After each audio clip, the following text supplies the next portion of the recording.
gonna take this thing off. Do I have an imprint in my head right now? So Wonder Woman is directed by Patty Jenkins, stars Gal Gadot. This is the fourth DC film in the DC Cinematic Universe. I believe it's the first live-action Wonder Woman movie. A lot is riding on Wonder Woman for a lot of people. In Wonder Woman, we meet Wonder Woman, aka Diana Prince. She's an Amazon. She lives in Themyscira, which is an island of all warrior women. I'm sure they have some authors. A lot of them are warriors, though. Then a pilot named Steve Trevor, played by Chris Pine, crashes his plane on this island of all women. First man Diana's ever seen. He's a pilot from World War I, and he tells tale of this huge war that's happening. So Diana's like, I'll go with you to your world and help stop this war. So now we have our Wonder Woman movie. And really, the first half of this movie doesn't have all the crazy kick-assery you saw in the trailer. It really is her climatizing to our world. She enters our world. She enters London, and she really is a fish out of water, which allows for a lot of comedy. And I really feel that they got the comedy right in this movie. It kind of reminded me, it's in the vein of Crocodile Dundee, how this person from this other land comes to what we know as normal, and it is completely abnormal to them. I don't know, like by normal, I mean, it takes place in World War I, so not a lot of people living today know that world as normal, but there is a lot in that world that we still do know and relate to in our world. But to Diana, it's completely bafflingly weird. And talking about the comedy, Chris Pine really adds a lot to that. Chris Pine was great in this movie. He's just the perfect person to cast. You saw that in the trailer where she was like, I was conceived by Zeus, and he's like,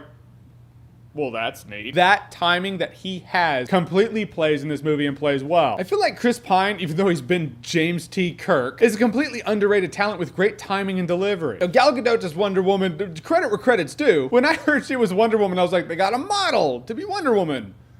Okay. But she put in the time, she's all toned, she's got biceps, like, she could kick my ass. Let's face it, she could have kicked my ass when she was, before she worked out for Wonder Woman. But as for Wonder Woman, she completely played well. She didn't play perfectly. Like, for example, Chris Pine, you look at him, there are very few people I could pick to play Steve Trevor as well as Chris Pine did per what they were going for. I feel like there are a few women out there who could have played Wonder Woman. A couple of the moments where she has to bring out the emotion, she brings out the emotion. Doesn't stick all of the landings, just being honest. However, she did play well. I didn't walk out of the movie going, well, she ruined it. I thought she was good. But she really does shine in the action sequences. I don't know where the stunt person plays into this, but when Wonder Woman is kicking ass, you're like, yeah, this is pretty exciting. That scene where she goes out on the battlefield and she's just taking all the fire with her shield, that scene is as cool as you want it to be. That happens about halfway through the movie. And when that scene happens the movie moves. It's like, all right, the fish out of water thing, the funnies, the camaraderie, it's gone. Time to move forward with the mission. And it is some exciting stuff. When the slow-mo starts happening, there's a lot of slow-mo in the action sequences. At first, you're like, whoa, yeah, like Matrix style. Then later on, you're like, they use a lot of slow-mo for these action sequences. But really, when an action sequence is going down and there's no slow-mo and it's just moving really fast, to me, that's more exciting. But what really locked me into this movie was the humanity that Wonder Woman shows. And really, that is credit for Patty Jenkins, the director, and Gal Gadot, the actor. Yeah, she's super, and she can go toe-to-toe with Superman any day. But in the end, she is a human being. She feels pain, she feels loss, she feels pressure. And when she lets it all out, she can rage clear a room. The movie, although it has solid kick-assery when it goes down, is not an action-centric movie. It's actually a very personal story about Diana. It's a coming-of-age story. She doesn't really know all of her powers, so she's learning it as she goes along. So they make Diana strong in this movie without browbeating you. It's not like, oh, men bad, Wonder Woman good. Because that's not really what it should be. Wonder Woman is a strong character because she exhibits strength, not because the men around her exhibit weakness. And I thought that was a really important thing. There are a couple of great moments of heart. There is a scene where Steve Trevor and Diana are talking about humanity. It is probably my favorite scene in the movie. It's just such good dialogue. I'm not going to tell you what it just really hit me. Guys, in the end, I completely enjoyed Wonder Woman. There are some problems with pacing in the first part of the movie. It is another big end fight that happens. DC movies, man, they love their big end fights. I felt like by the end of the ending, it came across as a little cheap, but the movie as a whole has a lot of good payoff. There is a lot of pressure on this movie for a lot of people. There are people who want Wonder Woman to represent strong women. I totally get that. There are people who want Wonder Woman to save the DC cinematic universe for them. I totally get that. And there are some people who just want to enjoy a good movie. I totally get that. And I think if you're any of those people, you'll walk out of Wonder Woman being like, yeah, it paid off. Wonder Woman was fun. It was exciting. Chris Pine was great. I think the director, Patty Jenkins, really crushed it. I think they really utilized the fact that Wonder Woman takes place so far before the Justice League and all that stuff's going down. You had the freedom to just break off and be its own movie. If you haven't seen any movies in the DC cinematic universe, you could watch Wonder Woman and not be lost. There's one scene at the beginning that kind of ties it in a little bit, but you don't need it though. I feel like I kind of hamstrung myself on this one with the Suicide Squad, because you remember my rating for Suicide Squad? Yep, there it is. Yeah, people on the internet love their ratings, and this is better than Suicide Squad, so I will say Wonder Woman is worth watching and worth buying on Blu-ray. Alright guys, so Wonder Woman, have you seen it? What did you think about it? Or what are your hopes for Wonder Woman? What do you want to see? Whatever you think, comment below, let me know. And as always, if you like what you've seen here and you want to see more, click right here to see more.